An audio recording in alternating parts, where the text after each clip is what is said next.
I jump on something that you feel uncomfortable about, just tell me. I'll tell you right now, when I do seminars, I do classes for people looking to get into business. I tell them that there's nothing I won't go into.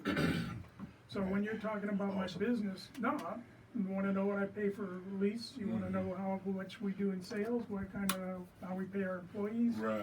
There's no subject that's off the table. Okay. I don't know if any of that information does you any good. Yeah, no, That'll be up to you. You never know. You never know who might need that. You know, like well, you gotta get there. Let me not put my sauce on it, but yeah. When you and I were talking earlier, and I said not in this industry. Right. I mean, I guess I was thinking more like now knowing that knowledge is valuable. Now we have the movies like.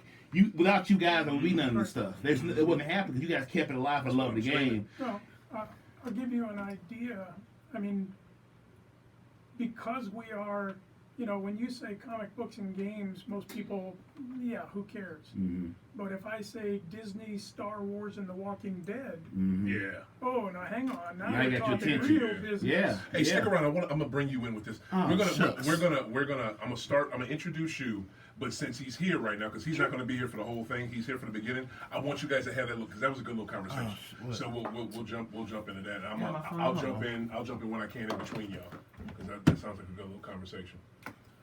And I'm gonna introduce it too because it's funny what he said yesterday. Now he's doing all this talking with you. This is hilarious. I'm gonna tell you what he said. What I said yesterday? Yeah, you know what you said. I'm about to tell you. Where's the board? Where's the pretty board? I take it back to my cousin. I thought you owned one. No, I haven't bought. I don't have $600 yet. Oh, okay. That's $600. We almost said $600. When I get it, believe you me, I'm gonna get one. I feel you. All right, we're gonna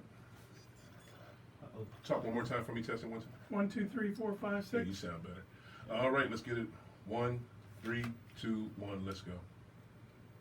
Oh shoot! Sound effects. It should have been. Which one is it down here? It's the Yeah, you did. That one. Okay.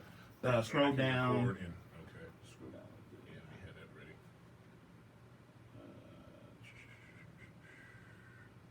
Clapping. You see clapping somewhere? I'll find it. It's right around there. I know it's right here somewhere. I'm big man. Yeah. Oh, that's not my favorite. This is why. Hold on. One page. That's a good one though. That's where all the sound effects are. But if you don't know where they at, you be look like I be looking for sounds. Yeah, There you go. There it is. Okay. Hey, take a little bit.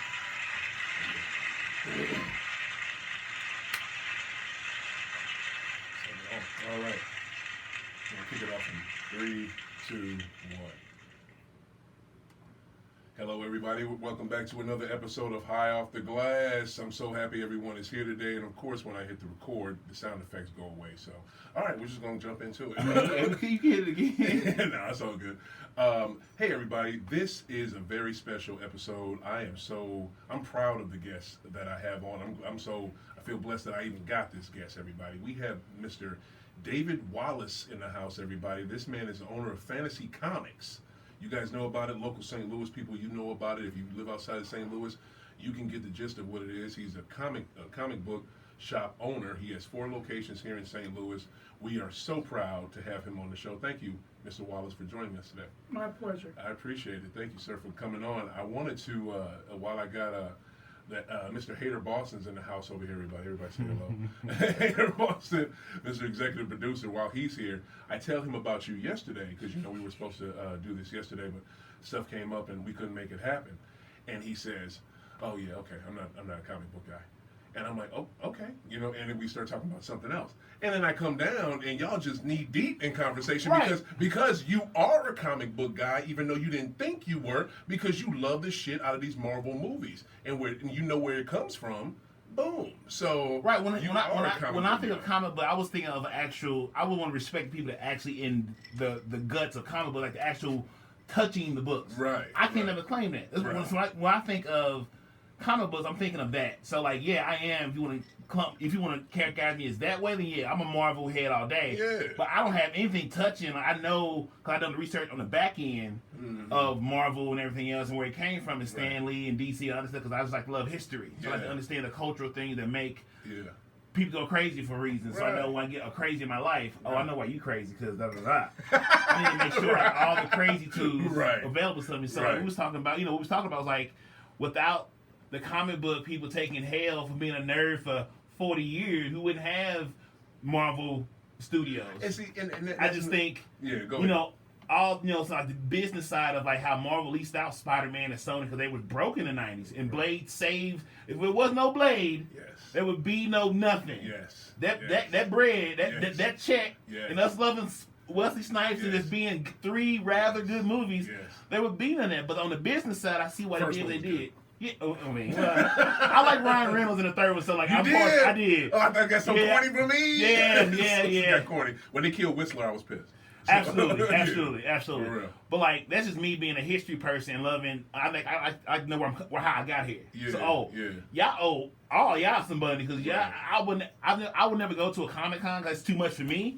But I respect them people. You would love it though if you went. And see, that's the thing that we had one at the Dome. I just didn't go because I was like, this is too much. I would have went. You missed a lot of fun. You did. I know I did, but I don't feel I deserve to be there yet. I should do. It's a me thing. It's not really. It's a me just being crazy. Me being me. Except we accept you as a nerd and a geek because you like the things that we like. I respect it. You don't have to spend the money. You don't have to spend 30 years buying this stuff and storing it away. Right. You just enjoy it. Right. See, that's what I loved about you guys' conversation earlier because Boston is he doesn't touch the paper like he says, but he was giving you your props. Your give me flowers right here. You guys, if it wasn't for you all having these buildings, having these brick and mortar shops that we can literally go into to look at these books, we wouldn't have all these movies. And you're right with Blade, but don't forget about Spider-Man, because if it wasn't for Blade and Spider-Man, Blade came first and then Spider-Man. Those were the ones in the late 90s, early 2000s that really propelled it for 20 years later. X-Men coming in late 90s. No, X-Men came right after Spider-Man. Did okay? It came right at the first X-Men. Yeah, but then we'll have questions like, but not understand how studios and licensing went. Like, why are they so split up now? You was broke. Like, bad businesses can kill great things. You don't think so? You guys make me feel my age. First off, what you're talking about is history was what I was involved with and doing 20 years before that ever came around. Oh wow! Right. So, no, we can go back to a whole lot earlier movies than that. Get into it, Dave. But you're also missing that the industry was not broke. The comics actually were doing just fine. Right. The studios didn't exist at that time. The studios see the comic books as a testing ground. Yeah. You want to produce a new comic book for a new hero, you might spend $100 million. You want to see how it's going to be received, you put out a few thousand issues of the comic and see what the fans think. So all the money spent on comics is just a drop in the bucket to what goes on with the movies. When the first Batman movie came out with Michael Keaton. Michael Keaton, that's the best one. That's not the first one, though. First for us, as far as what I'm going to address. Oh, okay. They made more money on that movie than they did on all the comics they produced. Heck yeah. Warner Brothers, So they weren't stupid. They recognized the fact that that's where the money lies, and that's where they were going to spend their money and what they were going to do. But they found out about it through the comic industry itself. And that's why the industry has changed. These days we get a lot of little 4-shot miniseries, new studios producing new heroes, and they're not doing it for us. Right. They're doing it because they're waiting to sell the rights it's gonna be a check. to somebody in Hollywood.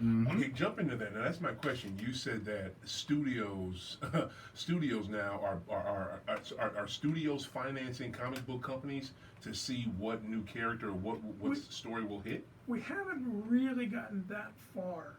We will. Okay. Like I said, compared to what goes on in Hollywood, spending $50,000 on a comic book is nothing. I mean, they'll pay that rights just for the right to something. Right. But they don't know what they need. They don't know how it's going to be received. Or don't know what they have. So they use the comic book people as a guinea pig, as a test market to see how we'll respond and what we want and how we're willing to go. But they don't mind 5 duds in a row as long as they hit that one that, okay, now we can make some money.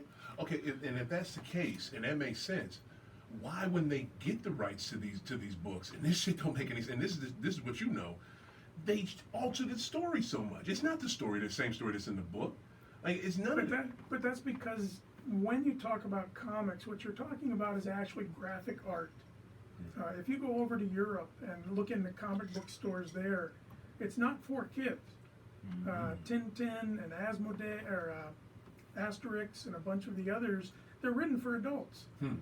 The average reader there is older than in this country. I love a quote from Stephen King. Okay, that's the man right there. He does the books, he does the movies, he does the scripts, but he says that when it comes to graphic art, he admires it. The fact of the matter is that he can, in 3 or 4 panels, destroy a universe. You can't do that in the other forms of entertainment and writing. Right. So there are things you can do with graphic art that you just can't do in other areas. So a lot of his novels don't necessarily translate well to movies. Yeah. But that's because it's a different art form. It's a different way of telling the story. I don't get that. I just feel like if they were more true to the book, they'd be better. But they have to catch the attention of the casual fan, though. I have to convince my girlfriend that we can go to a Marvel movie on a movie night. We, as a fan and understanding the value of Marvel, I'm gonna go. But if I can convince a girl that don't care about it, I have to give her a convincing story. So she has to say actors she knows, or like explosions, sugary about the popcorn, candy things. Studios going for that undecided voter. That's what the movie's going for, right in the middle. But here's something: did any of you see Dr. Sleep? I didn't see it. I know all about it. Okay, I love that movie. Now that movie wasn't. I think it may have been. I don't know if it got critically acclaimed. It didn't make a whole lot of money, but it was straight from Stephen King. It was his idea.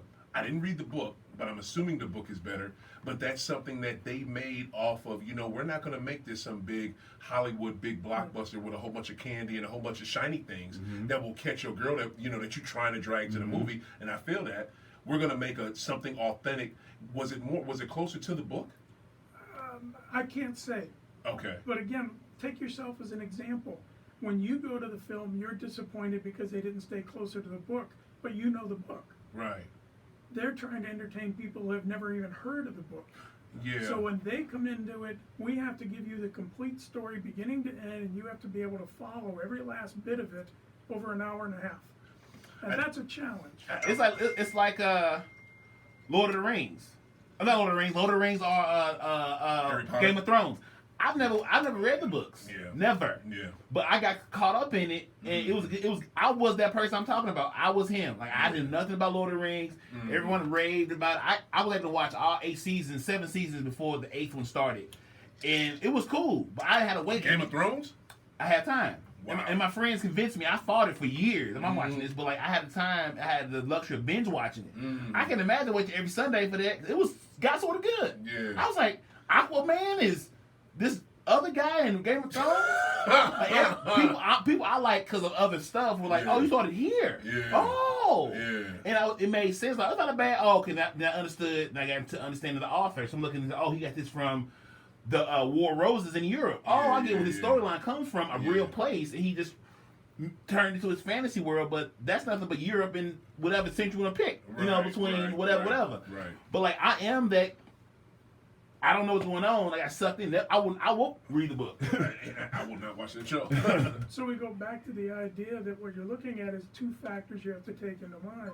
The first one is they're trying to make this accessible to everyone, not just to the fans. Right. And the second one is it's a different form of telling a story. And the stuff that works in the comic book doesn't necessarily work well on film. Why is that? I disagree, though. Why do you say that? Why do you think Stephen King's movies do not necessarily match the books that well? Because it's a different form of telling the story. I think because they don't want to be as graphic as his books. That's what I always thought. No, Everybody really. ain't as smart to grab it either. Everyone's not as brilliant as you to say the book is. I know I'm being nice. That's There's some people that just can't grab that concept with the books. That like if I read the book about Steve Jobs and watched the movie, I'm like, the book is way better because you have the time to flush out the character. Yeah. Hour and a half is not enough time to flush out a character. Those human beings are so deep and in depth. You never have enough time to develop them. A book, you got time. Yeah. You use words, big words. I've read beautiful books that I had to look up the words because he could really touch you as a reader what that character's about. You can't do that in 90 minutes. Well, I'm a... And the expense of it is crazy. I'm a wannabe filmmaker. Always have been ever since I saw E.T. when I was 6. So I want to tell a story from one of these comic books and not change the story. But one thing I want to get into you into you, Dave. Where is the beginnings? With you with comic books. Like, where did it start? Where was the love? What was the if you could think back to your very first memory of the first comic strip comic book, what was that? All right, you ready to be disappointed? Oh no, not at all. Not at all. I read comics as a kid. And back then, we were talking about Archies and, Nice. yeah, there were still some Betty, Superman, some Veronica. Batman, but yeah, they were just comics. Right. I used to pick them up for a nickel a piece at garage sales. Wow. I enjoyed them, but Yeah. I got out of them. I stopped reading. When I got to college, I was playing chess. I got into some gaming. I was introduced to the original Dungeons and Dragons. Is that what made you get out of it? No, that actually cost me. I found that I enjoyed them again. Right. Okay. The fact that I was in college didn't change the fact that they were fun. Exactly. So I went from being a 4.0 student to being asked to leave the university because my grades had suffered so badly. Oh. Twice. Is this all from comics and Dungeons and Dragons? What is Yes. this? Well, mainly it was I didn't know what I wanted to do. Right. So after I left college, I bummed around for a while, and then I thought, look, I don't know what I want to do, but I knew that I don't really want to work for somebody else. Right. Smart. So I'll try working for myself. And I went into it a complete and total idiot. I knew nothing about business. Wow. And that's not surprising. Most of us don't. Right. Even though we live in a country of free enterprise, we don't actually teach people how to run businesses. No, not at all. No. So I made every mistake you could possibly make. Right. And the only thing I do well is I tend to learn from my mistakes. Right. I figure if I've already paid the price, I may as well benefit from it. Wow. Okay. So it took me time, but over the first 6-8 years in business, I eventually learned about business. Well, what year was this, and what business did you start? 81, I started my original store up in St. Charles on Main Street. Wow. Okay. Struggled. My father was willing to work with me. I don't think he ever thought it would come to anything, but Right. 40 years later, we're still here. Nice. Yes, sir. Um, Congratulations on that. That's no, awesome. Eventually, we Yeah. learned. Yeah. So most businesses fail. Most people know that most businesses fail, Right. but they don't really understand why they fail. And mostly it comes down to the fact that they don't understand business. So you may love comic books, or you may love basketball, or running a bar, or clothing store, and you probably know that industry really well. Right. But what do you know about signing a commercial triple net lease and what's negotiable on it? Right. What's a fair price to pay for plate glass insurance? Right. I don't know about you, but I never studied those things in school. They were never offered to me in school. Exactly. And I tell people, look, if you know all this stuff, there's something seriously wrong with your childhood. Because we didn't talk about that around the dinner table, and my friends weren't talking about their triple net leases. Right. So the reality is we just have to understand that we're not supposed to know about it, but it doesn't mean we can't learn. Right. So if you're going to live in the jungle of business, you better learn something about the rules that apply to that business. I hear you. So knowing the comic books, knowing the games, yeah, that was the love that got me into the industry. But learning about business and learning how it works, learning how management's supposed to take place is what's keeping me in business. That's awesome. Okay, I gotta ask this before I move on. What's triple net? Rent? Commercial triple net lease. Commercial triple net lease. What is it? When I was young, if you wanted to rent a place, you would ask and they would give you the price, and you just paid that price. But that's changed over the years. Now almost all commercial places want you to pay what they call a triple net lease. And the triple net part means that they want you to pay your fair share of their expenses. So they want you to pay for the common area maintenance, they want you to pay for their insurance, and they want you to pay for their taxes. What? Yes. The hell? So when you sign a lease on something these days for commercial property, they're going to tell you, well, it's going to cost you $2,000 a month in rent, Right. but it's going to cost you another $1,000 for the extras, for the triple net charges. Oh, that's bullshit. It's creative. But Creative. you have to understand it in order to know what are you getting yourself into and what can you negotiate now. Wow. That's horrible. But you can business. you can learn it, Yeah, but most of your friends aren't going to be able to help you because they've never dealt with it either. right. So you have to go and find the right mentor. Exactly. That's capitalism. I'm not a fan. So in '81, you're struggling, but you're staying open. How? We were one of the only places around. As we were talking about earlier, Nice. back in the 80s, if you wanted to buy a comic book or a Dungeons and Dragons book, there were probably only 6 places in the entire city of St. Louis to buy it. Wow. In the '80s. Yeah, the Wow. bookstores weren't carrying it, the hobby stores didn't touch it, Yeah. they didn't understand it, they didn't know anything about it. Wow. So it was a much smaller market, but we were one of the few options available to people. Right. But now, anything I sell, you can buy cheaper elsewhere. Yeah. You don't have to come to my store for anything. Right. So we've moved away from the luxury that we had as being the only place to carry it, and now we focus more on the experience of, well, you want to learn something about it, and we want to help you. Right. We want to encourage you to do that. Right. So if you think about it more like a college, look, the graduates, the ones that know everything, don't really need us anymore. They can Right. buy it cheaper elsewhere, and they know what they're looking for. Right. But there's always a new incoming freshman class that, hey, I've heard about this, and I've heard it's fun, and I want to get involved, and I know I can buy it online, but I don't know what to buy. Right. And I don't know what's a good price, and I don't know what's going to be sticking around. Right. And that's what I need you guys for. Exactly. That's 100% what we need you all for. Local businesses, someone you can reach out and touch. I had thank you so much again for coming on, Dave, because My pleasure. I would thank you because I wanted to tell you your employees that you have at your shop are amazing. You know, Thank I went to the Maplewood location to look for you. Couldn't find you there, but your employee there, super helpful, super resourceful, very knowledgeable. You know, helped me with anything I had book wise. Then I get to your St. Charles location, which I guess is the flagship. Yep. And that store is large. It's beautiful. It's almost like a freaking like a comic book museum. You know, you have so many different things, and not just comic books, just things in that realm. And your guy in there, I should learn this gentleman's name. Scott. Was it Scott? Yep. Okay. Scott was the first one I talked to, but there was another gentleman that actually helped me find a book. Jason. That was Jason with the long hair? Yep. Man, this dude, he was thorough, man. I mean, he really took his time. He suggested, because I asked him this is what I love about your store too. I can't get this from Amazon. No. You know, Amazon may claim that they have what you have, but I cannot get Jason, who I tell, you know what, I want a mashup. I want like a versus of characters you wouldn't expect. I want something like that. I tell him that, something comes to his head a good 2 seconds later. How about Wolverine versus Blade? Hell yeah, Wolverine versus Blade. Where is that? He's not sure if he can find it. But he looks in one place where he knows it should be. It's not there. He assumes it's sold, but he doesn't stop. You know, he went to another location and later found the damn book in your store.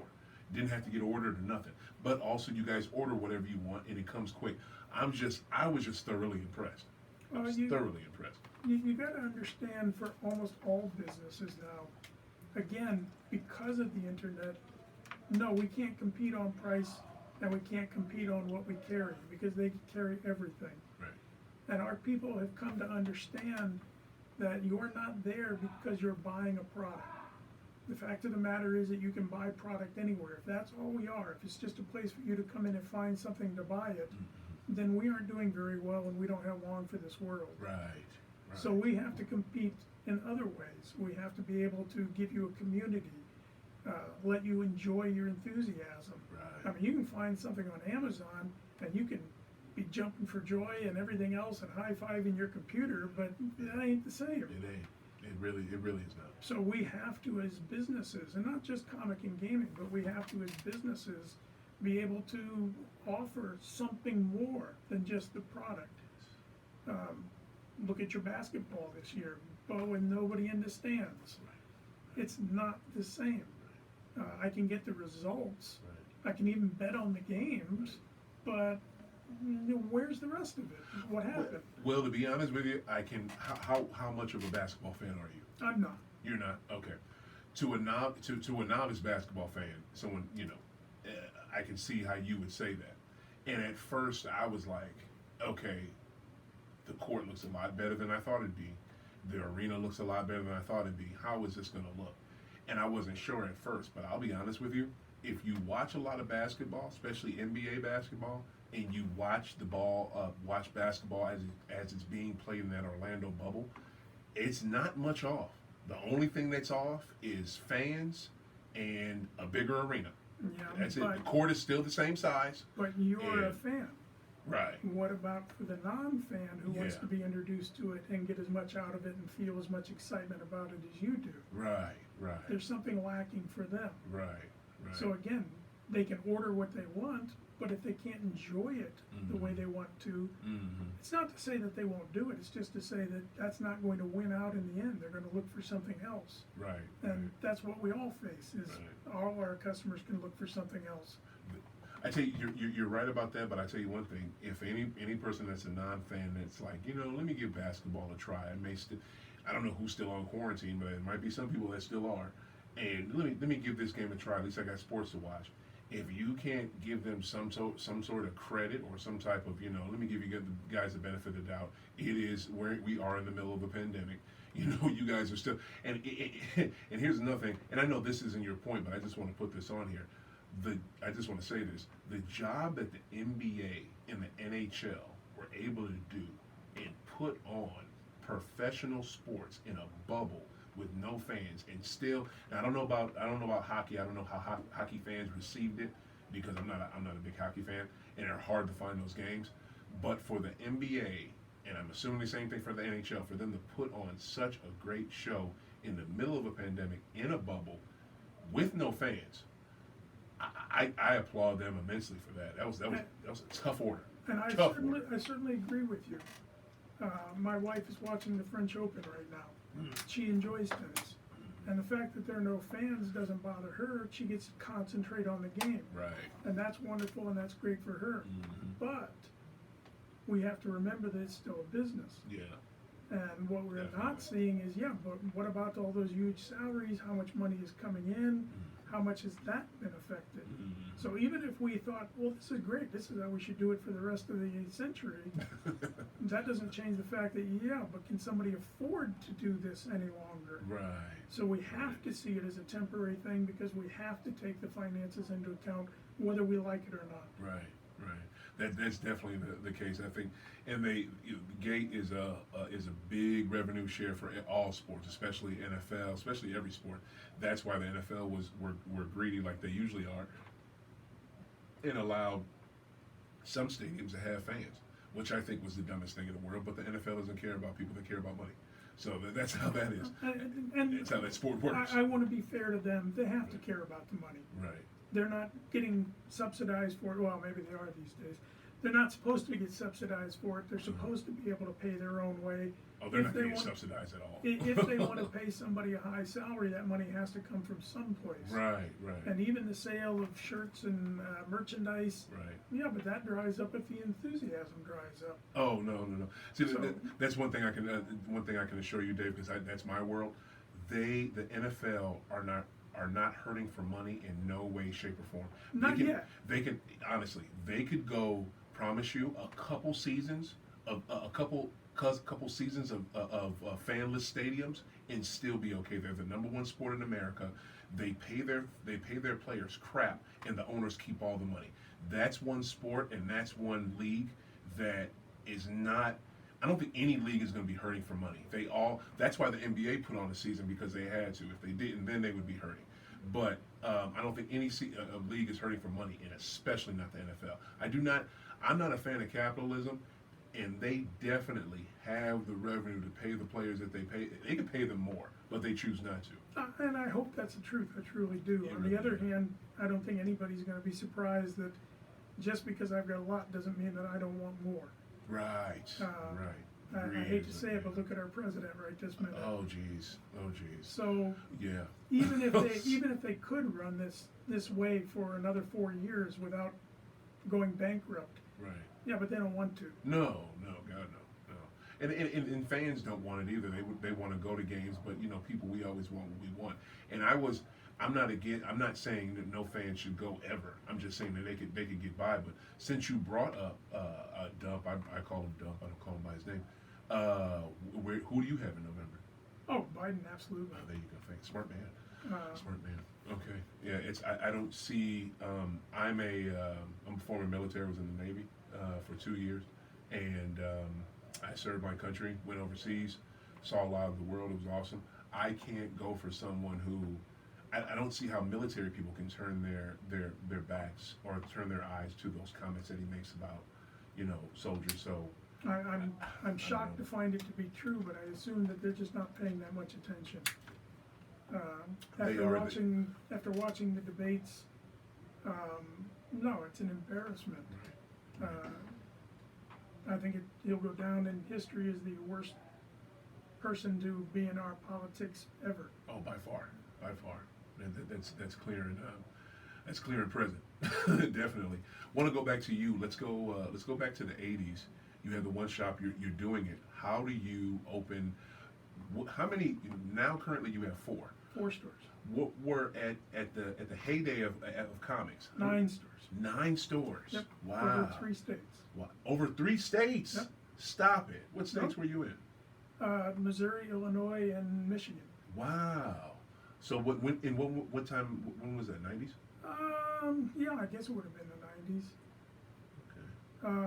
I mentioned that, like I said, if you don't know about business, well, you're not supposed to. Nobody actually taught you about business. We went from one store, short story. There was a shop down in Kirkwood that I admired. I like Kirkwood. I like the neighborhood. Mm-hmm. And there was a store down there that I wasn't going to go into competition with, but I always thought that would be nice to be there. And I stopped by one day and he said, Thursday will be my last day.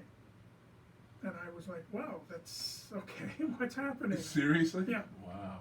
Well, it turned out that the long story, the FBI was chasing him. But I didn't know anything about that at the time. Oh. But since he was going to shut down, we just made a quick deal. I put it on my credit card and I picked up a second store. I Wow. thought that because I had learned how to run one store, I'm in the clear now. Yeah. Oh no, I was an idiot. Oh wow. Running 2 stores is a whole new series of mistakes that I hadn't had a chance to make yet. Right. So I made them. What happened? Oh, everything that could go wrong did go wrong. Oh wow. But eventually we again learned from our mistakes. We ended up opening a 3rd store up in Florissant. Not the one you remember, one before that. Oh wow. Okay. We bought a 4th store down in Maplewood. We bought 2 stores up in Michigan. We opened over in Illinois. Wow. Acquired a couple of others. Eventually sold off some of the underperforming ones or ones that we just didn't have the skills for yet. Mm-hmm. So we've settled back down to 4, but we could easily expand tomorrow. That's awesome. Yes. So, Right on. no, it's been a long and interesting time period. And like I said, most of my learning has got nothing to do with the industry. My wife and I have written several books on business. Writing another one right this minute. We do seminars for people looking to get into business. Wow. I do seminars on marketing, display, social media. I've probably done 200 or 300 different seminars in the last 20 years. So you've transitioned. You're not just David Wallace, the fantasy comic shop owner. You're a seminar guru now, business guru. Well, no, because I'm in an industry that nobody has any money. So I should be paid well for what I do. But Right. the fact of the matter is I do it because I love and I want to share with people. Right. But yeah, I'm not the guy behind the counter anymore. Right. I count on other people to do that. Right. I run the business now. And I'm glad you brought that up. Why is that? Why is this an industry that has no money, but these multi-million-dollar blockbusters can come out that are from freaking comic books and everybody knows it? Why isn't the industry thriving? The industry technically is thriving. But part of the problem, let's imagine that you like golfing. Mm-hmm. Well, golfing is your hobby. It's what you love. It's what you enjoy. Right. Why should you have to pay money to do what you enjoy? But most people, if they go to a golf course, well, of course I'm expected to pay, or I settle for the few places that I can get in for free. Right. But in our industry, our customers want us to do it for love of the industry, as opposed because we're actually trying to pay our bills and stay afloat. So a lot of people actually feel badly about us because we're the largest and most successful in St. Louis. Therefore, we're the bad people. We sold out. We went after the cash. Wait, who thinks you sold out? What? Some of the fans out there, they'd rather shop at smaller stores that they feel are still legitimate stores that do it for the love of the hobby, and fail to realize that, look, we struggle to get by. Yeah. I mean, you want me to sell it to you at cost or just over cost, and I appreciate that. But at the same time, do you like the store you're standing in? Yeah. Because I gotta pay my landlord, and he won't be paid off in comics or magic cards. Yeah. And you can see it because the electricity is turned on. And I got news for you, Ameren doesn't feel any better about me than they did anybody else. Damn right. They want me to pay my money. Wait, so you mean to tell me people have, they think you guys aren't what you are, which is have a love for the industry, stand by the industry, support the industry, and do it for a love, do it for a genuine love, not just for money. People, comic book fans, assume that you're the corporate. Greedy. Are you serious? Not all of them, but yeah, a fair portion of them think that it's greedy for me to try to actually make a living doing what I do for a living. You know what? I get what you're saying. I get what you're saying because I moved here in '01. Okay, I'm not here. I'm not born and raised here, but I've been here for a while, 19 years. And I used to work for Street Side Records over in, and you know all about it, Yep. over in the Loop. And at that time, Street Side record stores here were thriving. You know, you had Street Side had 2 locations. Right. You had Vintage Vinyl, and you had a slew of other record stores. And people were starting to say that about Street Side. The person, the guy who sold it, they were saying that he kind of was selling out, and this is way before, you know, he sold to Joe or got out the business, and Joe's made it corporate. You know, so and we're talking about Joe Edwards, guy who owns Del Mar Loop. So it was just funny that, you know, they blame this guy who owns Street Side, who kept it for the love of the music in the Loop, another location over in North County, but then called him corporate because he was trying to keep a business going and didn't try to bankrupt Vintage. Right. Vintage still was able to thrive right up the street. I didn't understand that. It's like I said, it comes back to the fact that it's a hobby. When you go to the grocery store, you expect to pay a fair price to get the groceries. Mm-hmm. But when it's something you love personally, you want the people that are selling to you to love it as much as you do and to do it out of the goodness of their heart, not because they're trying to make a living off of you. Mm-hmm. And it's not everybody, Right. but some people just don't think about it. Right. Most businesses, I mean, when I hit my 10-year anniversary, I received some information from the Small Business Administration. And it said that less than 2% of small businesses ever made it to their 10th year. So Less stop than and think 2%? about that. 98% of the businesses, small businesses out there, won't make it to their 10th year. Jeez. That doesn't mean they go bankrupt. It just means that they found that they can't really make a living the way they thought they did. Right. And that's usually because, again, they don't understand business. Right. They negotiate bad leases. They hire the wrong people. They don't train them properly. But we very rarely manage to make it. So at 40 years, I'm by far the exception to the rule. Right. But they don't know that. Most of the people out there don't know the history. They don't want to know the history. They don't want to think about it. Right. They just want you to love it as much as they do. Right. And I do love it. Mm-hmm. But the only reason I can keep doing it is because I made enough money to be able to pay everybody off and still keep the place afloat. Exactly. So it's another one of those business things that you just have to learn if you're going to survive. It's definitely not easy to turn a profit in a business, especially a local one. In our industry, very bad. We're starting to see change. Not in my end of the industry, on the other end of the industry, in the manufacturing and the producing. When you say, hey, I've got a comic book laid, okay, that's great, that's nice.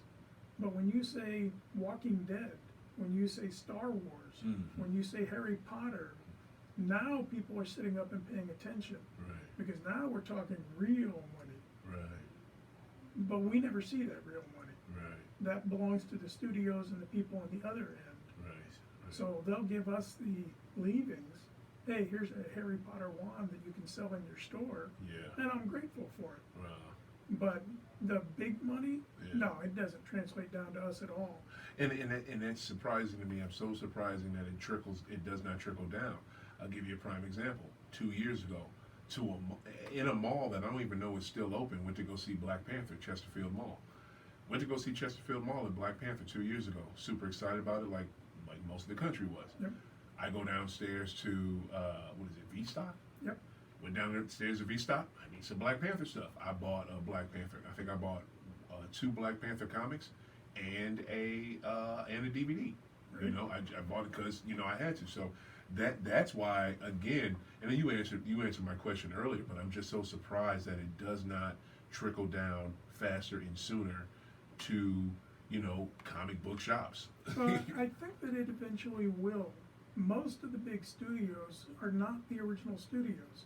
Right. They've been purchased by equity firms that are looking for places to invest in.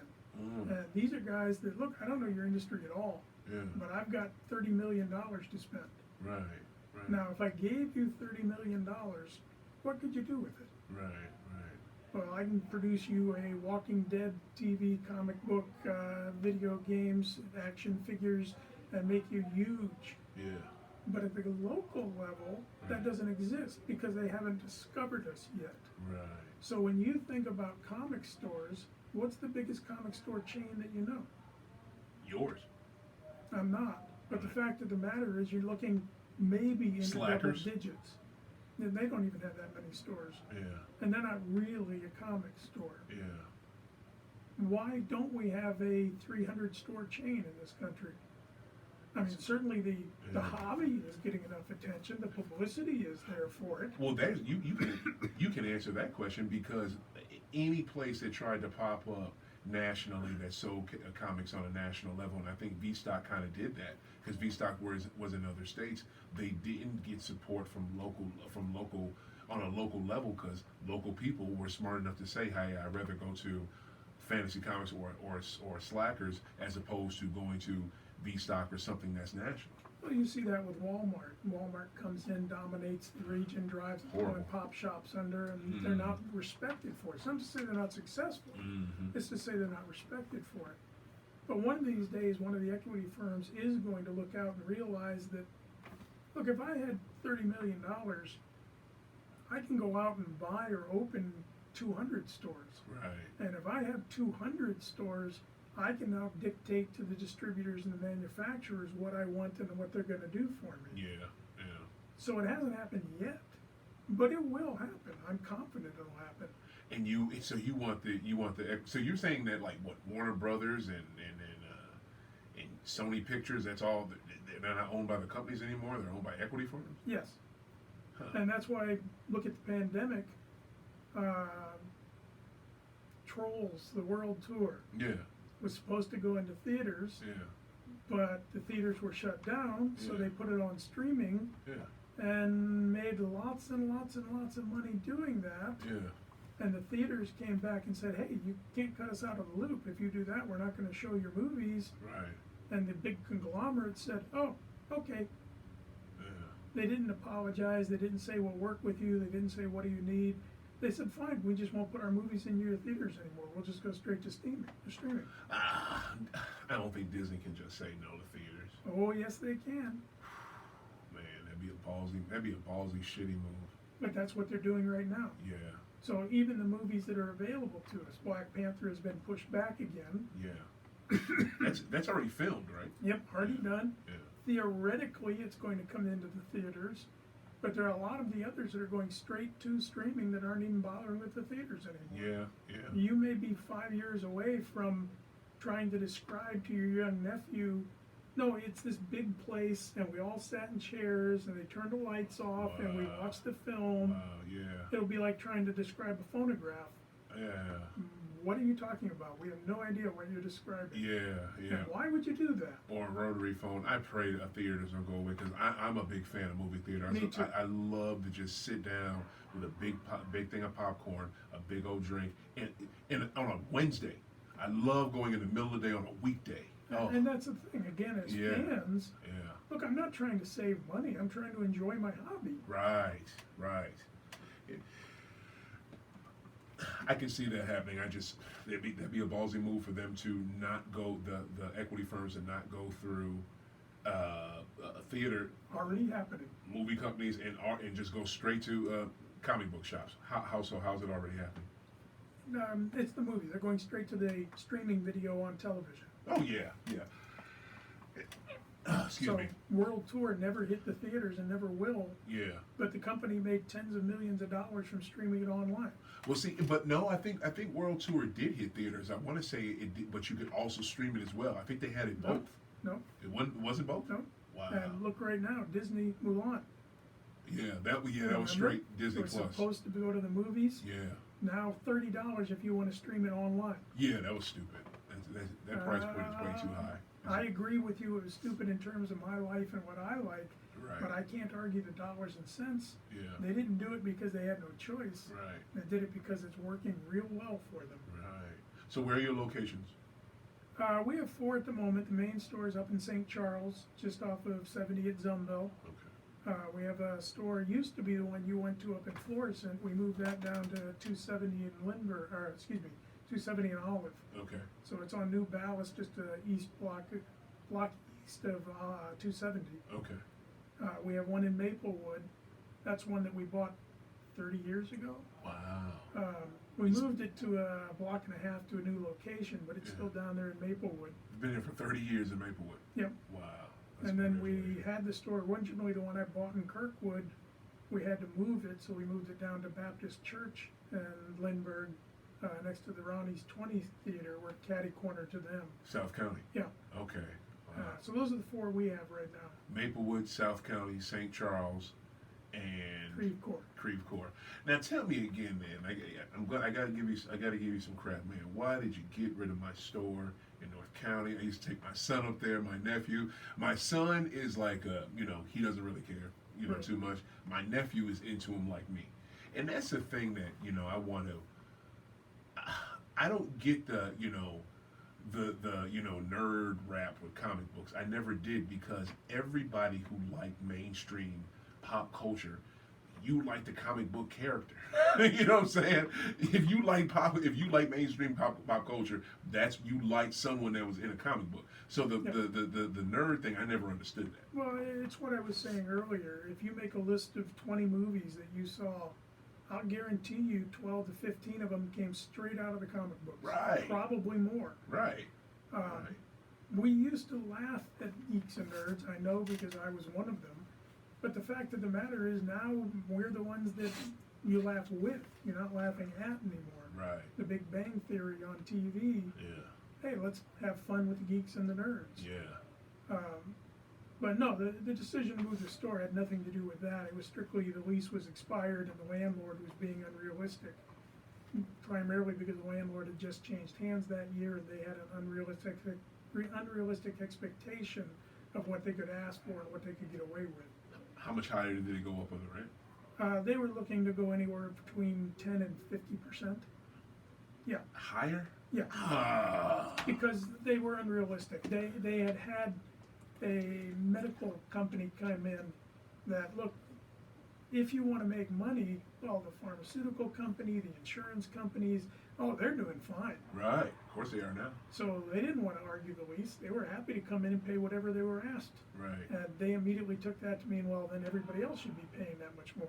There's no other medical facilities in that strip mall. And they didn't recognize that at the time. So they just thought that, well, we've been charging you guys way too little. We need to up everybody's rent based on the medical industry. Which, no, but you don't want to listen, you don't want to hear. Right. We'll go find another place. And it's such a detriment to the community because, North County is majority African American. Those comic books are great for kids who want to see themselves in a superhero light, and now they can't have that. Now they have to travel outside their neighborhood for that because this company wanted to be assholes and, be greedy and try to get more money. And that's one thing I wanted to touch on. I hate the fact that, tell me, you've been in this industry long enough. What's going on with the whitewashing with characters? It happened with Captain Marvel. It's happened several times before. What the hell is that? That's the industry. Why do you write or why do you draw a comic book? It's not usually because that's where you wanted to be. It's you're paying your dues. Right. So I'm an artist and I'm building up a portfolio and I can get a steady job drawing a comic book for a while. I don't want to necessarily be a comic book artist. I want to build my reputation up and move on to doing something else. Right. Same thing with a lot of the writers. So when you look at what's the average lifespan of a comic book writer or a comic book artist? Right, not long.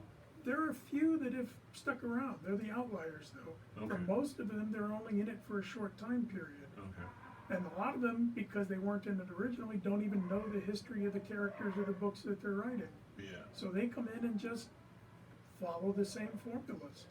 But let's change it around. Let's do it differently. Let's throw something at the fans so they'll keep buying it. Huh. And 3 years from now, I won't be a part of the industry, but that doesn't mean I didn't have an impact on the industry. So their thing is, let's take a character that's perfectly fine and let's change them from whatever minority they are to make them white, and that'll sell more books, or that'll keep selling books. And the character was already selling, but what? But again, as a business, you're looking at it as a fan. Look Right. at it as a business. I've got to keep them interested. Now, how many movies do you know? How many books do you know where, all right, the second volume has to outdo the first one, and then True. the third one has to outdo the second one? Right. When, wait a minute, we liked the first one because we liked it. You don't have to change it. You don't have to do something different. Right. Just give us more of what we already liked. Right. But the business people who are not part of it think, no, we have to keep challenging you. We have to keep changing it, otherwise you'll drift away. No, we wouldn't drift away. We love the character, we love the comic, we like reading it. You're the one that keeps changing it on us. You're the one that keeps telling us that we didn't like the old one enough anymore, so you're going to do something different. Yeah. And that's the way of the world. I buy that. I buy that to a certain extent, but mostly it just comes because it happens in so many different industries. It comes off as, because that's what a businessman would say, and I get that. But it comes off as in, we don't want the superhero or the hero to be a person of color. We just don't want that. And that happens. It happens over and over again. It doesn't, like, if you have a book that sells and makes money, you're saying the business people are making the creatives change it. No, they're not making any creative changes, but they're looking at, look, how many copies was I selling? So we were selling 80,000 copies a month, and it dipped to 70,000 copies a month. It's still Now, pretty good. 70,000 copies is great, Yeah. but it's less than 80. Right. So what went wrong? Yeah. Obviously, we need to change something to get those extra people back. So let's make a wholesale change in the character, who they are, how they feel, anything. Yeah. Change their color, change their religion, change anything, Right. to see if we can recapture those people we lost. Huh. But that's not really accurate.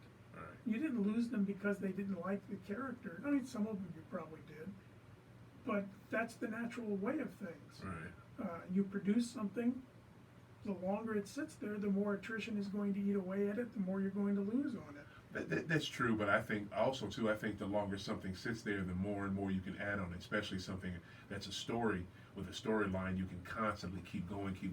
That's why I was happy when Star Wars came back out. I wanted Lucas to do it, but he didn't want to do it. He gave it to Disney. I was so glad they came out with new storylines, new films, because that's a story you can constantly build on. You know, this isn't something it has to. You know, it's out, so we can't. But the editors and the writers think that they are adding on. They're just not. By changing the race of the They league. think that they're adding on, and they don't realize that, look, that came at a cost. Right. You can do anything you want, Right. but everything comes with a cost. But they measure that cost in titles sold, Right. not in how fans react or if it's well received or if it accomplished anything good. Right. And that's probably true too. Another thing that's a part of it is not getting the full exposure as they should. You know, books with minority ownership, minority writers, artists, all that, they do not get. They're not in every store No. like Superman or Spider-Man should be. Right. So that adds to diminished sales as well. Another thing too is, And that goes into one of my favorite books as a kid. Favorite lines, comic book companies, was Milestone. Did you carry Milestone? We did. Yeah. Something else that you're overlooking though, What? and again, this is because it's business related and not fan related. Mm-hmm. In the comic industry, Marvel and DC are obviously the two big producers, Mm-hmm. but distribution was handled by, well, it varied.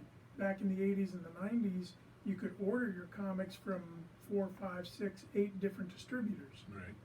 Now that all went to hell in a handbasket in the 90s because Marvel Comics made the decision that they wanted to distribute their own books. They didn't want to rely on a third party to carry their books. Okay. So they bought a small distribution firm, Heroes World in New Jersey. Hmm. And the idea was that if you want to buy Marvel Comics now, you have to go to Heroes World. They're the only people that carry it. You can't get your Marvel if you don't go there. Hmm. Problem was that Heroes World wasn't set up to deal with the entire industry all at once. Yeah. And it quickly fell apart. It was an absolute disaster. They couldn't ship, they couldn't order correctly, they couldn't keep track of anything. Wow. But all the other publishers, including DC Comics, looked around and said, well, wait a minute, you know, what happens if that becomes the place everybody's going? We need somebody championing us. So DC went out and made a deal with Diamond Comic Distributors, one of the distributors at that time. And they said, all right, we will give you 100% of our business. So nobody can order DC Comics unless they come directly to you. Hmm. So now there are two distributors that are basically forcing everybody else out. The smaller publishers had to choose either one or the other, and in this case, Marvel was so screwed up, nobody was going there. They all went to Diamond. Some of them went to other companies, but eventually those other companies went bankrupt. Uh-huh. Because if you don't have either Marvel or DC to sell, you just lost most of the dollars. Yeah. Right. So we ended up with one distributor. Marvel ended up going bankrupt and having to crawl back to Diamond Comic Distributors and say, would you please carry our comic? Wow. So we, for the last 20 years, have had one distributor to carry comic books. That's Diamond? it. Diamond. That's If you want to sell a comic, since you can only get Marvel and DC from Diamond, there were a couple that played around and like, yeah, we're going to carry everybody else. But they didn't have enough volume to stay in business. This is distributors then. Distributors. And distributors, are they the people that actually print the book out? No, They just the send it. publishers actually print the book, but they ship it to the distributor. 3-tier distribution. It starts with the manufacturing, they produce the book, they sell it to the distributor, that's the second tier. The distributor takes a cut and sells it to the retailer. Okay. So I don't buy from Marvel, I don't buy from DC, I Yeah. buy from Diamond. Right. They represent those companies. But you take a company like Milestone, yeah, okay, we produce a book, but how do we sell the book? They were partnered with DC, use the same. And that worked for them, promotion but for on the other independent people, Yeah. either Diamond agrees to carry your book, or you can't distribute it. Or you go with a smaller distribution company and you're not in every store. But there wasn't a smaller distribution company that actually made it. They all went bankrupt. So wait. So it was Hero and Diamond, and then just Diamond. Just Diamond. In all for every comic book in all of the United States. For decades. Is it the world or just the United States? Call it the United States for the sake of argument. Wow. And people went to the government and said, hey, they have a monopoly. Yeah. And the government got terribly upset. They said, oh my God, $500 million monopoly? No, we have to do something about this. Who are they? Well, it's Diamond. They sell comic books and games. And the government multiple times went in and looked at it and said, comic books, games? Oh, we don't care about that. But it was a $500 million industry Yes, that they had a monopoly on? yes, for 20 years. That just changed this year. This year. This year, because of the pandemic. So the monopoly popped off in 2000. So the pandemic made them break up their monopoly. Not make them, but that's how it worked out. How so? DC Comics and Marvel Comics, when the pandemic was getting started, said we are going to continue to produce. We want to keep shipping you guys comic books. But they didn't bother to talk to their distributor, Diamond. Right. Diamond, well, Laid their people half off. the stores in the country are closed. Yeah. I mean, you can produce the books, but I can't ship them and get paid because they're literally not open. Yeah. So without talking to the manufacturers, DC and Marvel, they said, well, we're not going to ship. We're going to shut down for a while. DC and Marvel said, okay. No, Diamond said that. Yeah, yeah. But DC and Marvel had already promised us that they were going to keep producing the books. So without the distributors talking to the publishers, they both made claims for about 2-3 week period, usually completely contradicting each other. And DC finally, for whatever reason, turned around and said, well, we're going to create new distributors. What? We're going to just create new distributors. What? On their own? Just On their we're just own. like, We're going to just do it. wow. But the way they chose to do it, was they took two of the largest comic discounters, retailers in the country, and said, we're going to turn you into a distributor. The largest discounted Retailers now are doubling as DC's distributors. Heck no. So when I want to place an order for DC Comics, I'm actually going to my competition, Right. giving them my money and all my information, because that's the only way I can get a DC comic anymore. What's Marvel doing? Marvel, right this minute, is still staying with Diamond. But Diamond lost 30% of their business literally overnight when DC pulled out. So where does that leave Diamond? We don't know. We're finding out these days. Can't they still produce? They got Marvel. Yeah, but they lost 30% of their income, which means how are you going to pay those employees, those rents, and everything else that go into business? That you're used to having because you're used to that extra revenue. Wow. I mean, they couldn't turn around and say, well, we'll just shut down 30% of our places. Jesus.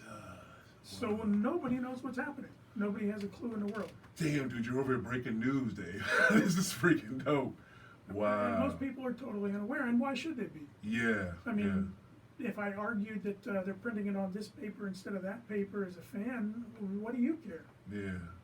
But if they're creating new distributors out of retailers and cutting them better deals and making us give them their money, wait a minute, it doesn't make a difference. We just don't know what kind of a difference yet. We're still trying to figure it out. Right, and then you're paying your competition. They can see what's selling for you and say, oh, we don't have that issue of Superman this month. I don't know where it is. We're waiting on DC. That's Wow. certainly a possibility, because why should I sell it to you at a wholesale price when I can sell it to the fans for 3 times wholesale? That's such a conflict of interest. Absolutely. Jeez. But DC didn't bother to ask us. They didn't even tell us it was going on until literally the last minute. How do they? It's such a wide net. How do they reach out to you guys? Did they talk? Badly.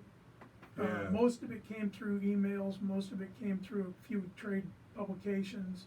But I mean, literally, it would be like Monday, DC is saying, well, Diamond doesn't have any orders. They've canceled everything. And Tuesday, Diamond would come out and say, no, we haven't done that. We still have all the orders, and we're still planning on shipping. And Wednesday, DC would come back and say, well, no, you're not. Yeah. And Thursday, Diamond would say, well, yes, we are. Wow. And when was this? What month was this? April, May. April, May, when it first hit. Yeah. When did you guys reopen? We never actually shut down. You stayed open the whole time. We did stay open the whole time. You were deemed essential. No. Well, yes. The fact of the matter is there are no laws that are actually in place for this. We stayed open primarily because, look, I wanted to provide for my employees, but also we weren't creating any risk. I mean, our sales dropped off 70%. Heck yeah, they did. You could walk into the store, and I Unfortunately. could shoot cannons off and I wouldn't injure anybody. Yeah. So why shut down if we're not any kind of a problem, if we're not creating health issues? That's a main reason. And I'm surprised you even stayed open. As a businessman, I was shut down just because I can't afford to pay you right now. Nobody's coming in to buy books. Well, even at 30%, no, I couldn't pay my rent, I couldn't pay anything, but I was making enough that I could keep the employees on the payroll. Seriously? And that's all I was really concerned with at the time. Wow. Now, they all wear masks. Several of them did lock up for a couple of days until we talked to everybody. Right. But no, I mean, the times you would see 6 people in the store were next to nothing. So most of the time there were only a few people in the shop, and they were keeping distance. So we didn't see any problems. Were there any employees that rather be home, be furloughed, because that was a hell of a lot more money than my regular check? We did have a few, Right. and you're right. Most of them could make more money staying at home and getting that extra $600. Right. Were they? Surprisingly, most of them wanted to work. Wow. Some of them never filed for unemployment. But we had a few that in the end, at first it was a combination of the extra money being available, but more of it, we had a few people that, no, I'm just uncomfortable. I'm not ready to go back to work at this time. Right. But only a few. Most Right. of our people were grateful for the chance to earn a living, and Right. they weren't concerned about the extra money. I'll be honest with you. If it was me, I don't know what I do. I probably would maybe want to go back to work, because that's working at a comic book shop is like working when I worked at a record store. It's a job that you love to do. You get to talk about comic books all day. You get to talk about music all day. And what goes along perfect with comic books and music is freaking movies. So you get to basically talk about pop culture, shit you Right. love all day. So I could see myself, going back to work early. But I don't work there. I work for a corporation. So I tried to stay out as long as I could, and when we were forced to go back to work, had to go back. And it was only and then they had provisions set up for people who either were scared of COVID, thought they had COVID, were around people that had COVID, and things of that nature. But I didn't push it. I just came back to work. But I kind of wish I stayed out a little longer, to be all the way honest. But because people at my job did get it, and numbers weren't Right. reported properly. You know how that goes. But it's so much easier at a place where you work. Small number of staff, big store with room, face masks. It's so much easier. As I said, it's not perfect, but no, we don't represent any kind of a danger. Anybody that thinks so is welcome to come in and decide for themselves. The employees want to stay there, they want to be open, they enjoy what they do, they like their customers. Right. They'd rather be doing that than sitting at home. Thank you. But we're still down from where we were last year, Right. and we'll probably never make it back up, and every industry out there is going to be affected. Right. I mean, look at the restaurants. How many of them, yeah, okay, so we're doing carry out, we're doing curb service, deliveries. Are we ever going to reopen the dining room? Right. I mean, Right. we're discovering whether or not we can afford to. Mm-hmm. How many of them won't? They'll either shut down completely, or they decide to reopen basically as a food truck that doesn't have wheels and doesn't move anywhere. I pray that's not the. I don't think that's going to be the future for restaurants. I don't think that's going to. I think you. I hope not. I pray, and I pray so that you all will bounce back. I see you all bouncing back. That's the one thing that Americans that we spend money on. We spend money on entertainment. We do, and more than that's- anyone. You know what I'm saying? So that's what food service represents, and that's what you represent. You all represent entertainment, because we love to be freaking entertained. So it looks bad right now, but I do see you all making a strong bounce back. I think so too. I mean, in the end, no, we will lose customers, no question about it. They'll get used to something else, they'll find something else, but that's always been the case. Right. But there's always somebody new, and that's who we're there for. We're not there for those alumni. We're not there for those people that already know everything and can buy it cheaper elsewhere. And we're there for the people that want to find out about it. Right. I liked Harry Potter. What else do you have? I enjoyed going and seeing that sci-fi movie. Right. I heard that came from a comic. Right. Yeah, let's take you over. Let's show you around. Right. We're your personal shopper that's there to help you find things that you don't even realize exist. Exactly. And as long as we do that, no, we'll only be doing it with a smaller portion of the population, but I think it's a big enough portion of the population that we can make do, we can get by. You will. You definitely will. And I see you all have a strong influx of new customers coming in with these younger kids. And it's just, and I can't see every new movie. What's the Tenet? I know Tenet is out. I want to see that. That's Christopher Nolan. It looks like it's comic book based. But Yes. Is it? I couldn't swear to it, but I'm gonna tell you yes. Right. But I just went out to see at the same time. I finally went to my first movie, New Mutants. Where'd you go? AMC up in St. Charles. Nice. How was it? Oh, AMC 12? The 18. 18. That's the newer one. Yeah. I love that theater. It was great. I mean, Nice. I feel sorry for them. but they're only doing a limited number of shows. But they're separating seats. I don't think I was closer than 20 feet from anybody. Awesome. So I picked up my popcorn and soda, which is probably the most dangerous thing I did. And then I sat down and watched the movie and had a good time with it. Who directed that? The New Mutants. I'm terrible with names. That's Yeah. skipping on me. Oh, it's okay. Don't worry about it. How was it? I would say good. Okay. It's much darker than you would have expected. Right. It's the edge you're going with now. Much edgier. Yeah. The storyline behind it is not the X-Men saving the world. It's a company trying to produce killers. Wow. Yeah. So definitely a darker theme to it. Right. But the characters were good. The effects were great. And New Mutants is an actual book too, isn't it? Yeah. I remember seeing that back in the day. Oh, I read that book 20, 25 years ago. Exactly. And so when I go to New Mutants, I shouldn't expect X-Men at all.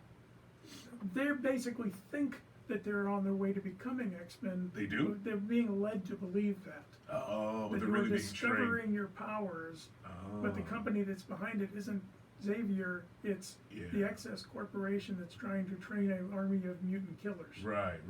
So They're looking for mercenaries. okay, like that. What's his name? The guy who trained Wolverine, Sky. Yeah. Sky. Same concept. Yeah. Okay. That's another thing too. I always wanted. I'm that guy. I want to see more, and I know the edginess you may not be expecting it, but I want to see more realistic gore like I see in the comic books. I want to see Weapon X. I want to see Weapon X, and I want to see him in his rawest form. I was mad when Venom. I mean, I feel like what was it? At the end, you got the little baby taste of. Did you see Venom? Yep. That little baby taste of Carnage. Yep. Like Carnage, he should. Who the hell is Riot? I don't know Riot. Carnage should have been. And I like how you saved it. But come on, I want to see Carnage.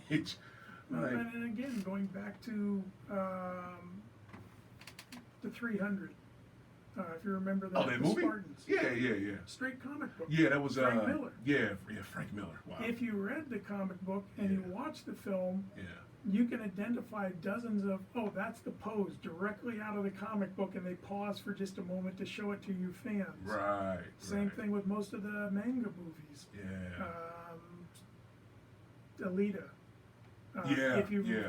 familiar with the Yeah. comic, same thing. You can see the poses from the comic book. That movie's It's like good. they stop and pay homage Right. by saying, "All right, just freeze that for a second. Yeah. Thank you very much. Now you can get on with the movie." Yeah.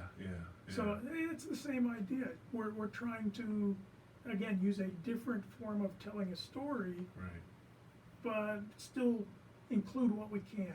Yeah. Still pay homage to where it came from. Exactly.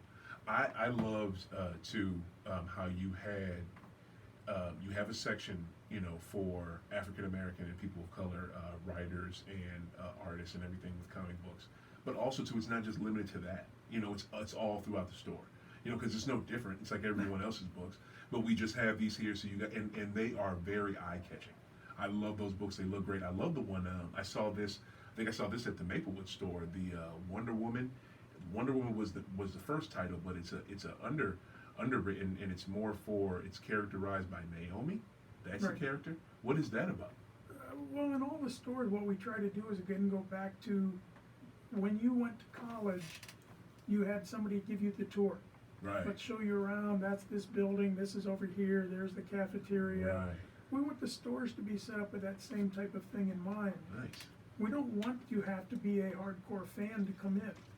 All right. Now, if you're a hardcore fan, you know where things are. You know what you want. You know what you're looking for. You don't need any help with it. Yeah. But if you're a first time in, so where are the books featuring female strong characters? Yes. Where's the I never get the letters right. LBGTQ. Yeah. Right. Where are those? Where are those characters? Where Yeah. can I find those books? Right. Where are the black characters? Right. It's Black History Month. I don't want to just Right. know it's Black History Month. Where are Yeah. all the things that have black history and black characters in them in one Right. place? Right. So we're constantly changing up the displays with that in mind. We want the store to speak for itself.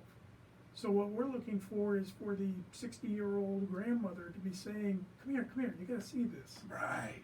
Because it's not based on a book, it's Right. based on the display that she ran into and it's speaking to her. Right. So that's what we're attempting to do with all the different types in the store. I hear you. I love it, and it's very you can tell it's very well thought out. It's very well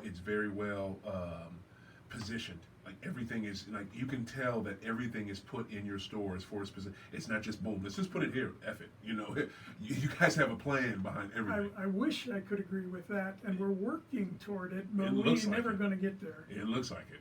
Well, do you know specifically about that book that I mentioned? Anything about it? Me personally, no. I'm Okay. familiar with it. We ordered it. Okay. I actually don't get a chance to read that much or play that much anymore. I'm too busy running the business. Oh, that's sad. You No, know, it's okay. I like running a business. I Right. enjoy the challenge and I enjoy what I'm doing. right, And I still definitely go out and see all the movies that I can. right, But the right. time to sit down and pick up a pile of books and start reading is just behind me now. Huh? Surprised you don't have like a couple in the bathroom. Just go to like the newest releases, like Yeah. boom, just in. I would. Yeah, I was told originally, look, you're not a collector, you're not a fan. Thing about it is you own everything in the world. You just haven't bothered to pick it up yet. You haven't finished paying for it, but you own it all. And that's my approach. I look at the business as, no, I own everything. Right, right. And one of these days I'll get around to getting to that. But right this minute, it's enough that I just own it. I don't have to worry about it. I don't have to possess it. Wow. Okay. That's. I like that outlook. I like that outlook. Do you, man? That might be a great spot to wrap it up right about there. I like that, Mr. Wallace. This was amazing, man.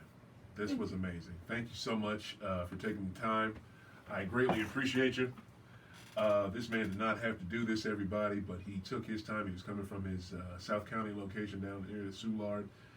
For those folks that live out of town, it's downtown St. Louis. And this man took time out. He's a business owner. He's a thoughtful gentleman, and he is also sounds like he does TED Talks. So if you if you need to talk to someone about business and to get your company and your people together, I think this is the man you should talk to. Happily do so. Like I said, we've written several books. I got a new one coming out just on management, teaching management, Wow. that I hope everybody will enjoy. I plan to put it on the internet free for anybody that wants it. Okay, see, there it is, guys. He has a book that's going to teach you about management. You can buy it, and also he's going to put it on the internet for free. I think I'm going to buy a copy because I need to read that. But thank you. You know, you don't have to do that. Why do it? Why put it on there for free? Why wouldn't I? Right. I'm happy enough. I don't need to be greedy. I can afford to do it. That's awesome. That's awesome. To be in a position to be able to do that, I love that, and just thank you for thinking about other people. Pleasure. Thank you so much. I want to see Milestone come back. This is a personal thing for me. I'm sure that the rights are tied up is the issue. Oh my goodness, I would love to see a icon film or a hardcore or Blood Syndicate. I think those would take off right about now. You weren't here at the time. We had a bunch of them into the signings and stuff. Wait, what? Huh? Yeah, Say it again. the artists, the writers. Yeah. We had them all in. You had those guys. You Of had course. McDuffie and all those Yeah. guys there. What? Yes. I didn't Put know- them up in a hotel, brought them into the stores, did You had an signings. in-store with them? That is Yes. awesome. Which location? It's been so long I couldn't tell you which one we were at. Yeah, it we was the moved 90s. them around though. Wow. See, we didn't get that exactly. I'm from the East Coast. In that little small city I'm from, we did not get that. Now, we don't get it as often as we like, but we try. That's awesome. That's awesome. David, thank you again. Guys, it's Fantasy Comics.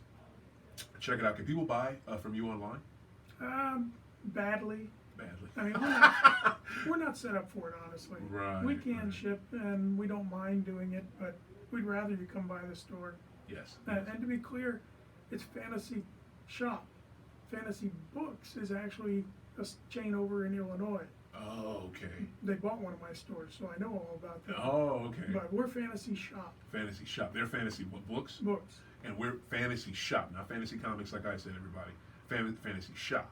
Yeah, and if we had to do it over again, I didn't know at the time. Like I said, I had to learn. Mm-hmm. If you go out and ask 20 people on the street, when I say Fantasy Shop, what comes to your mind? Yeah. It's not comics and games. What is it? Oh, wait. Marijuana? Fantasy Shop. We're Oh. talking sex, man. Oh, they think a sex shop? Absolutely. Oh, I never got that. Terrible Never got name. I that. should have never named it that. But we're Oh. stubborn and refuse to give up. Oh, wow. Fantasy So, shop. yeah. Well, why not do fantasy comics? Because that's what I thought it was. No, there actually was a fantasy comics at the time. We couldn't do that. Oh, But no, okay. we wanted Fantasy Shop. Right. We didn't realize that people were going to see it wrong. I mean, one of my favorite stories, a young lady calls me on the phone and says, "Hi, what do you guys sell?" And I'm used to it. No, Yeah. we sell comic books, science fiction, fantasy games. Right. And she said, "Oh my God, thank you." And I was like, "What?" She said, "Well, I was going through my husband's checkbook and I saw all these checks written out to the Fantasy Shop." Yeah. You saved a marriage, man. You saved a marriage.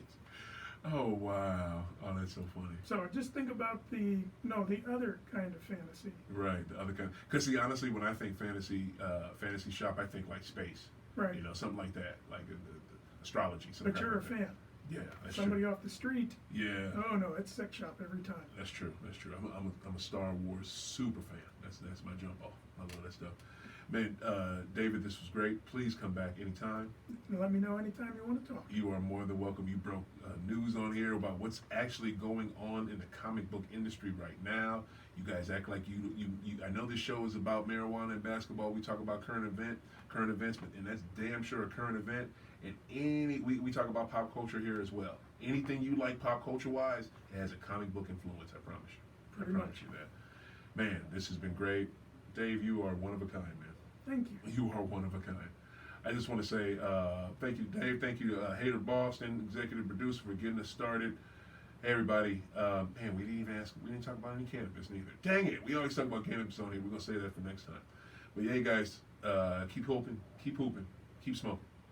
Love you guys. Stay up. Peace. We Man, do okay? I think so. What'd you think?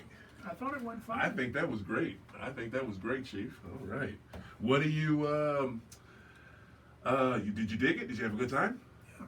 Good. I always do. I love talking business. Thank you. You are good at it.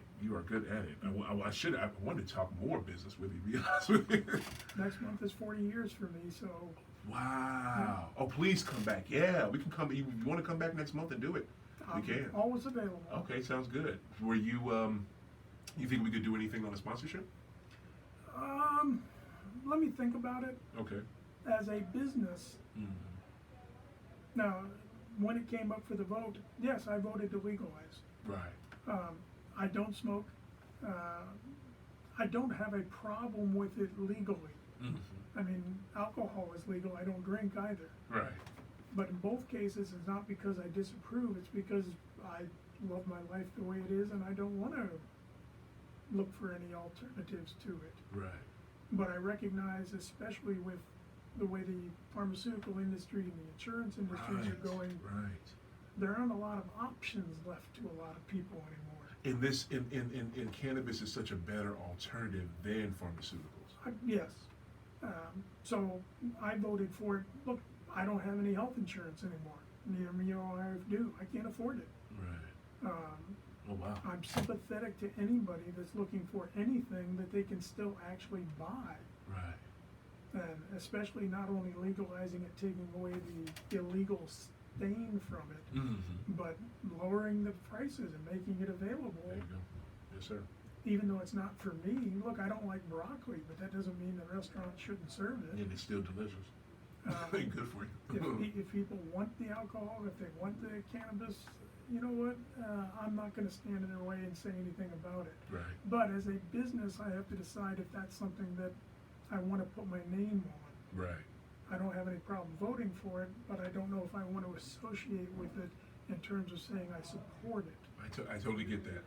David, I get that because you're a business owner and you have to think about that first because your business is your livelihood. But one thing I try to do with this show, High Off the Glass, is I'm trying to kill the stigma along with marijuana because the stigma is what's making you apprehensible right now. And Well, but you got to remember what I was talking about during the interview. My business is aimed at people who aren't familiar with me. And especially when we start talking parents and their children, they still have that stigma. Right. So you went into the South County store, no, I have a I can't remember the words, LGBTQ, yeah. display there. And we literally had, just this last month, somebody buy some comics and then turn around and say, I demand you take that down. because you're trying to turn children into gay children. Right. But you didn't do that. No. We eventually called the cops and had him escorted off the premises. There you go. But that's the stigma again. And whether I like it or not, a lot of my customers still feel that stigma. But you're fighting it while having it displayed in your store. I'm trying to say, look, we are a safe place for everybody. We believe, we want to be there for everyone. So we will push Toys for Tots for Christmas. There you go. But do I want to associate my name with we're trying to promote? Now, you're not promoting, but we're trying to discuss the situation with it. What's I'm wrong glad you're doing it, Right. but I right. don't know if I necessarily want to get behind it or how my employees would feel about it. Well, this is how I look at it. You were able to hold that up, and that's a moral dilemma for a lot of people. But you stand on the right side of it because people should be able to choose to do what they want to do. And some people, religiously they feel differently about it, but that's neither here nor there. I feel like if we were to do that, if you were to have a partnership with us, we wouldn't put high off the glass banners in your store. It wouldn't be everywhere. Now, would there be a few stickers here and there? If that's okay with you, there would be. The first gentleman that I talked to at the St. Charles store, he let me leave a few. If I can leave some more, I will. If that's if that's okay with you guys. Yeah. What I'm looking for with a sponsorship would basically be, if you're comfortable, I would do a couple live reads for you during the show, maybe in the middle, at the end.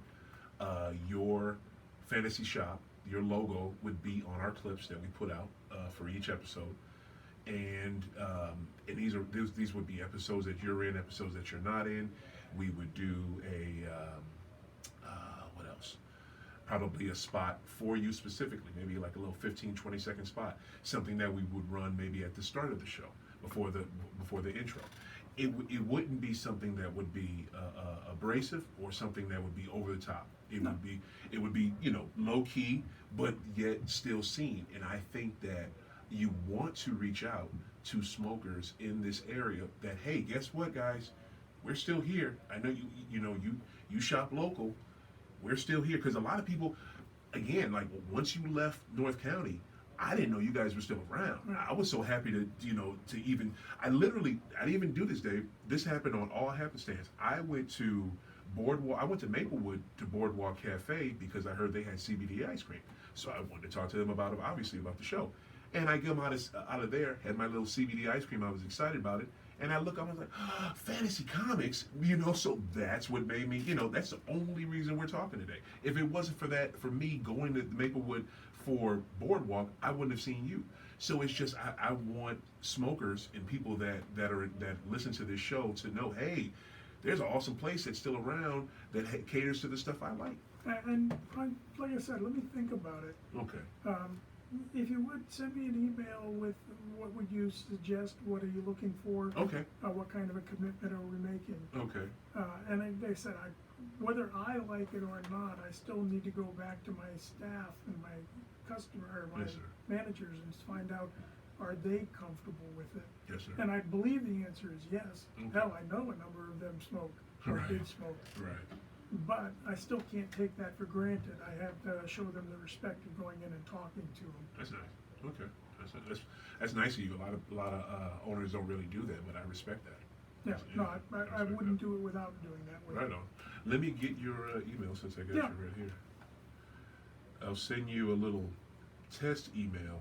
So, do you want it from the show email or mine? Does it matter? It doesn't matter. Okay, cool. All right, what's yours? Fantasy shop.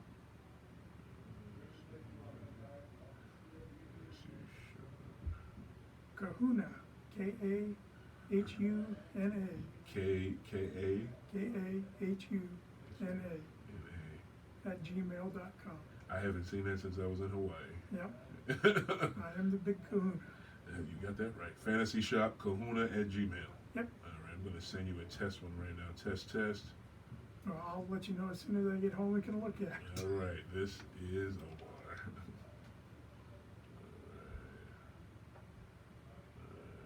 Let's see. I just appreciate you taking the time, Chief. You Oh, know, my pleasure. you really didn't have to do it. I love when local, businesses, local people, we can get together and do stuff. You know, this is what it's supposed to be about. I agree completely. Yeah, thank you so much, man. You need to use the restroom because I know I do. No, I'll You don't start want- making my way up those stairs. All right, thank you, man. I'm serious though. Would you like to come back next month? Yeah, after the talk to me. 40th? I don't know what's going on. So Okay. you have to give me a chance, but Your shop is is a year younger than me, man. my shop's older than most of my employees and Hey, most of my customers. right? I've gone from, not, Dad, is this where you used to come, but Grandpa, that's where you used to come. Wow, heck no. I'll be up there in a second. That's awesome, man.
Phone can take calls.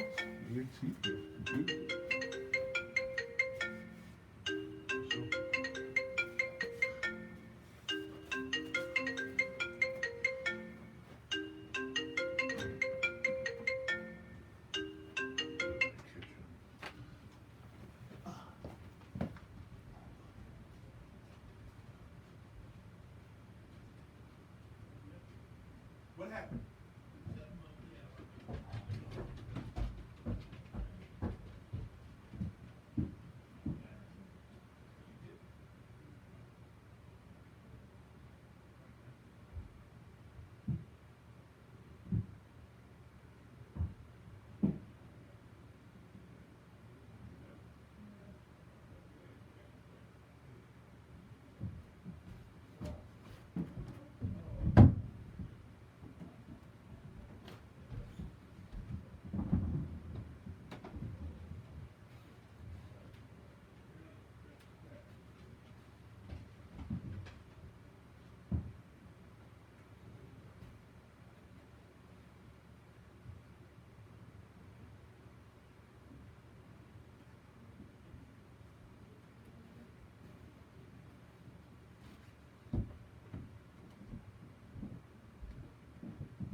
Damn it.